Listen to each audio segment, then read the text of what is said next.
जोधपुर के पास एक छोटा सा गांव था। गांव में जमुना अपने सास ससुर और पति के साथ रहा करती थी। जमुना का एक छोटा देवर भी था। जमुना की सास बहुत ही कंजूस थी। एक दिन शाम के वक्त, अरे सासू माँ, ये कई करो, पाव भर सब्जी लाया हो, पूरे घर के वास्ते खाना बनाना है, काम किया चाले। जमुना की सास कहती है, अरे बिंदड़ी, घनी महंगाई हो रखी है, जितनी सब्जी रखी है उसमें ही काम चला ले। तो देवर बोल पड़ता है, कोई ना भाभी सा, मैं थारे लिए सब्जी लेकर आता हूँ। अरे काय करे छोरा, पैसा खर्च करने की कोई जरूरत ना है। इसी तरह से जमुना की सास हर बात में कंजूसी किया करती थी। एक दिन जमुना ने देखा कि उसकी सास की चप्पलें काफी घिस चुकी हैं और ये देखकर जमुना ने उन चप्पलों को घर के बाहर फेंक दिया। अरे बिंदड़ी, हमारी चप्पल ना मिल रही, थारे को पता है कि कठे है। सासू माँ, वो चप्पल तो मन ने घर से बाहर फेंक दी, बहुत घिस गई थी ना। अरे थारी भली होवे, मारी चप्पल क्यों फेंक दी, मैं अभी उठा कर लाती। अरे माँ, क्यों जिद करे है, मैं थारे को नई चप्पल दिला कर लाऊंगा। अरे रहने दे, तू भी बिंदड़ी की जबान बोलने लगा है। नहीं चाहिए चप्पल मने, मारी पुरानी चप्पल घनी पसंद है। अरे माँ, भाई ठीक तो कह रहा है, छोड़ ना पुरानी चप्पलों का चक्कर, चल मैं थारे को नई चप्पल दिला के लाता हूँ।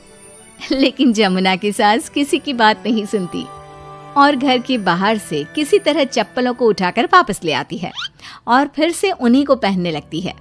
फिर एक दिन सुबह के वक्त जमुना मंदिर गई और जब वहां से लौट कर आई तो जोर जोर से चिल्लाने लगी, अरे कहीं बताओ, मंदिर में किसी ने हमारी चप्पल चोरी कर ली। अरे माँ, अच्छा ही हुआ ना, थारी चप्पल कोई चोर चुरा के ले गया। अब तू तो छोड़ने वाली थी ना, वैसे भी पुरानी चप्पलें थी। अरे तू चुप कर छोरा, महंगाई के जमाने में पुरानी चप्पल कर रहा है। मैं कैसे भी करके चोर को ढूंढ कर हमारी चप्पल वापस लाऊंगी।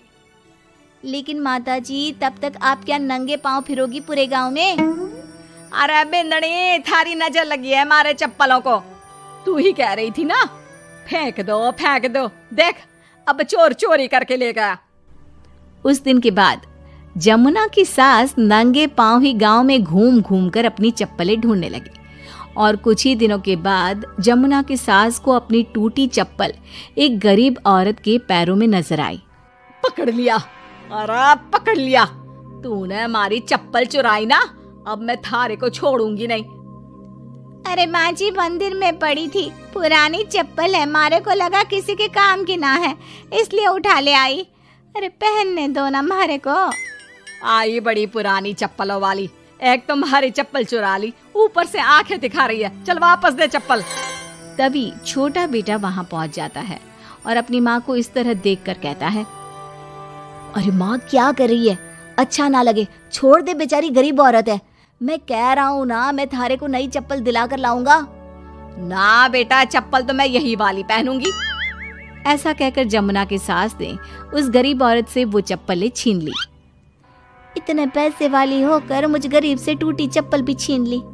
अरे भगवान भला करे थारा। जमुना की सास की जिद के आगे किसी की एक ना चली और उसने फिर से वही पुरानी चप्पल पहनना शुरू कर दिया। एक दिन जमुना का पति बिना अपनी माँ को बताए उनके लिए सुंदर जूतियां लेकर आ गया और उसने वही जूतियां लाकर अपनी पत्नी जमुना को दिखाई। देख जमुना, माँ के वास्ते कितनी सुंदर जूतियां लाया हूँ, माँ देखेंगी तो खुश हो जाएंगी। आप तो जूतियां ले आए हो, लेकिन सासू माँ ये जूतियां पहनेंगी ना, वो तो अपनी पुरानी चप्पल ही पहनने वाली है। अरे जमुना, एक बार चलकर माँ को देते हैं ना ये जूतियां, क्या पता पहनने को राजी हो जावे। माँ देख तो, थारे वास्ते मैं कितनी सुंदर जोधपुरी जूतियां ले आया हूँ। अरे ये क्या करे छोरा, इतना पैसा खर्च करने की क्या जरूरत है, मारे को ना चाहिए इतनी महंगी जूतियां, तू वापस देकर आ जा।